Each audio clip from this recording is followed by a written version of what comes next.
ಯಾವ ಊಟ ಮಾಡಿದ್ರ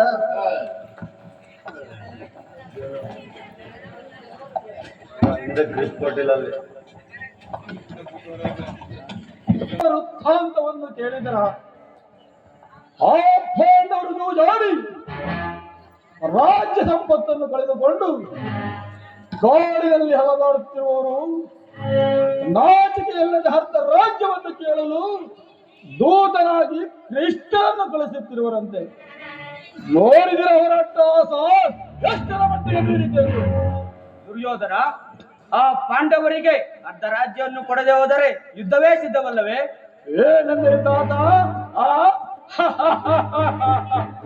ಯುದ್ಧ ಯುದ್ಧಕ್ಕೆ ನಾನು ಸದಾ ಸಿದ್ಧ. ನನ್ನ ಬಳಿ 11 ಹೊಕ್ಸೈಡ್ ಸೈನ್ಯವಿರುವುದು ತಾತ.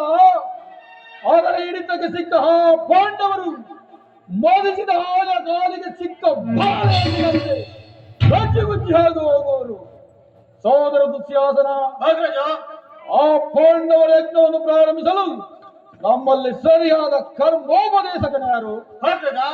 ಮಹಾಪರಾಕ್ರಮಿಯಾದ ನಮ್ಮ ಕರ್ಣನು ಸಿದ್ಧರಾಗಿರುವರು. ದುಶ್ಯಾಸನ, ಶಾಂತನಾಗು. ಪೂಜ್ಯರಾದ ಭೀಷ್ಮ ದ್ರೋಣಾದಿಗಳಿರುವಲ್ಲಿ ಆ ವಿಚಾರವು ನಮಗೇಕೆ? ಮಹಾರಾಜನಿಗೆ ಜಯವಾಗಲಿ. ಚೋರನ ವರ್ತಮಾನವೇನು? ಪುರುಷೋತ್ತಮರು ದಯಮಾಡಿಸುತ್ತಿರುವರು ಪ್ರಭು. ಏನು ಪುರುಷೋತ್ತಮ? ಯಾವ ಪುರುಷೋತ್ತಮ? ಯಾರಿಗೆ ಪುರುಷೋತ್ತಮ? ಸರ್ವಶ್ರೇಷ್ಠ ನಾನಿಲ್ಲಿ ಪುರುಷೋತ್ತಮನಿರುವಾಗ ಆ ಗೋಪಾಲಕನು ಪುರುಷೋತ್ತಮನೇ? ಅವನ ನೆಟ್ಟಗೆ ನನ್ನರ ಮನೆಗೆ ಬಾರದೆ ಅವನ ಹುಟ್ಟು ಗುಣಗನುಸಾರವಾಗಿ ದಾದಿಪುತ್ರನ ವಿದುರ ಮನೆಗೆ ಹೋಗಲ. ಏಕೆ? ಪೂಜ್ಯರಾದ ಭೀಷ್ಮ ದ್ರೋಣಾದಿಗಳಿರಲಿಲ್ಲವೇ? ಅವರ ಮನೆಗಾದರೂ ಹೋಗಬಹುದಾಗಿತ್ತಲ್ಲ. ದುರ್ಯೋಧನ, ಶ್ರೀಕೃಷ್ಣ ಪರಮಾತ್ಮರು ಪಾಂಡವರಿಗೆ ಬರಬೇಕಾದ ಅರ್ಧ ರಾಜ್ಯವನ್ನು ಕೊಡಿಸಲು ಬರುತ್ತಿರುವರು. ನಿನ್ನ ಸಿರಿ ಸಂಪತ್ತನ್ನು ನೋಡುತ್ತಲು ಬರುತ್ತಿಲ್ಲವಲ್ಲ, ಸಾಕು ಸುಮ್ಮನೆ.